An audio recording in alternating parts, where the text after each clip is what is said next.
Usually, a mid-life cycle facelift allows car makers to iron out the niggles of the original, throw in a few new features to bring it at par with the competition, and give it a new lease of life before the next generation comes along.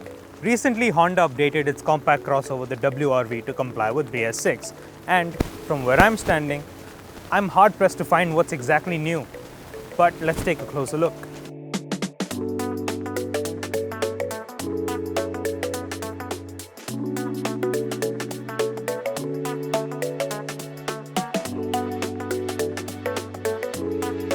The overall design of the WRV is identical to the model it replaces, but the subtle changes include the new LED projector setup, the headlamps and fog lamps, as well as the redone fog lamp surround.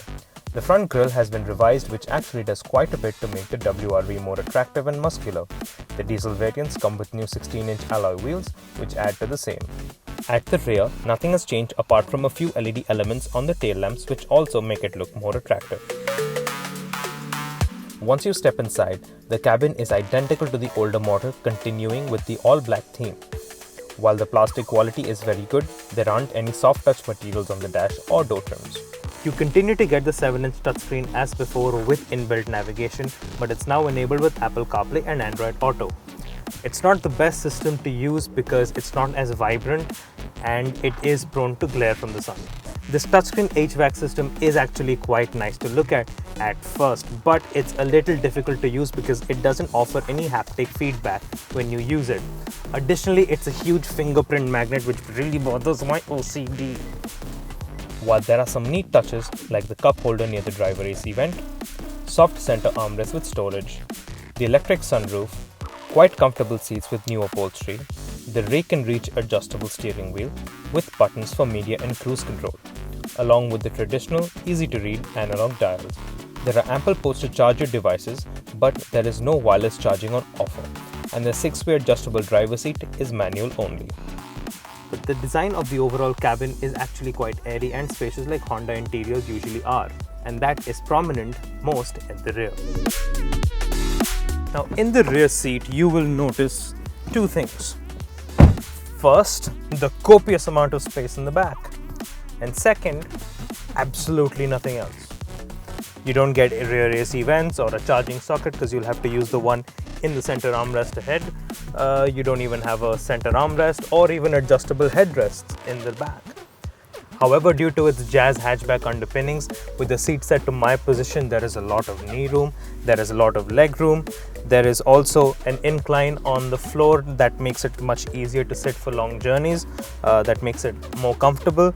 There is decent amount of under thigh support, there is nice shoulder room, and it's not much to complain about, but not having rear AC vents and a charging socket might be an issue for some.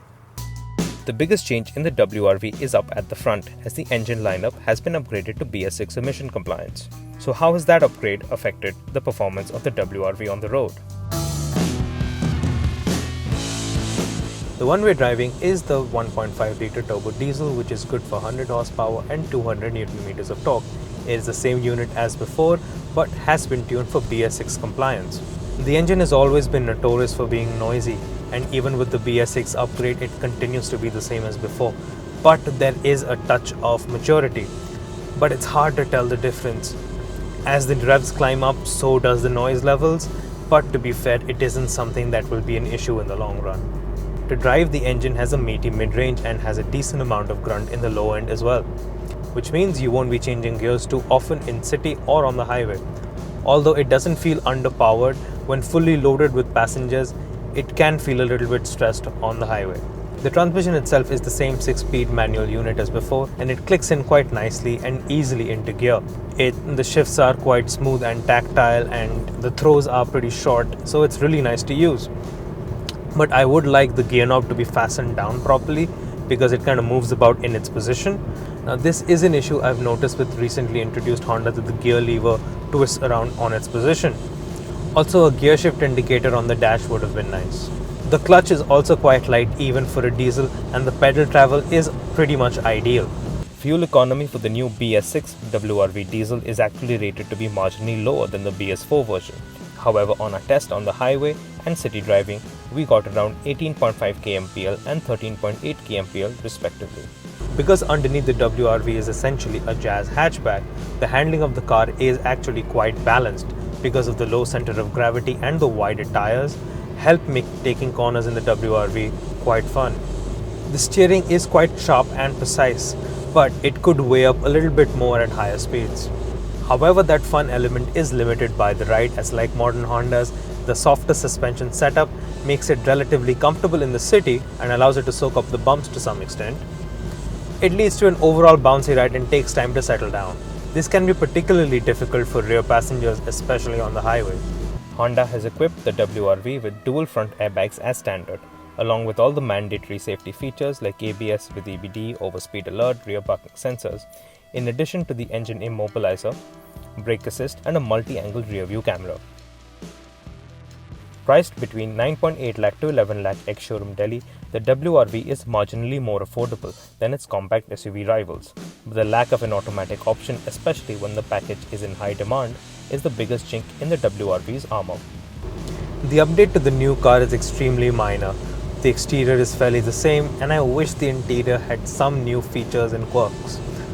But unfortunately, Honda hasn't done that. So essentially, the WRV continues to do what it has always done: be spacious, practical, drive fairly well, wrapped in a compact package. But it would have been nicer if Honda took the opportunity to make it that little bit more attractive.